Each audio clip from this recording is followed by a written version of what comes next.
لەگەڵ دەستپێکردنی هەڵمەتە سەربازیە و بەشەکانی ئیسرائیل و ئەمریکا بۆ سەر ئێران لە ئێسادا هێزە چەکدارەکانی ئێران سەرنجی تەواویان لەسەر بە ئامانجگرتن و موشکبارانکردنی شاری حەیفایە کە بە گرنگترین واروە بڕبڕی ئابووری ئیسرائیل لە قەڵەمەدرێت. بۆچی لە ئێستا ئێران دەیەوێت شاری حەیفا موشکباران کاو بە ئامانجی بگرێت؟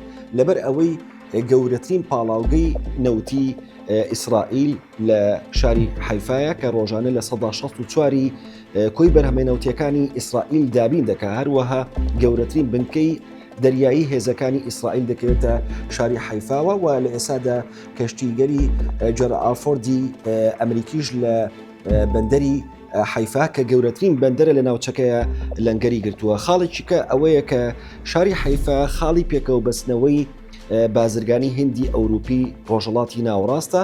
جگە لە هەموو ئەم تایبەتمەندیانەیەکی کە لە تایبەتمەندیەکانی شاری حەیفا ئەوەیە کە زۆربەی کارگە پترۆکیمیەکان دەکەونە شاری حەیفاوە. بۆیە چاودێرانی سیاسی و سەربازی بە دووری نازان ئەگەر موشکباران بکرێ شاری حەیفاوە ئەو کارگە پترۆکیمیانە بە ئامانج بگرێن بژێرێن ئەوە زیانی گەورە لە ئابووری و لە کارگەکانی ئیسرائیل دەدات ئێران.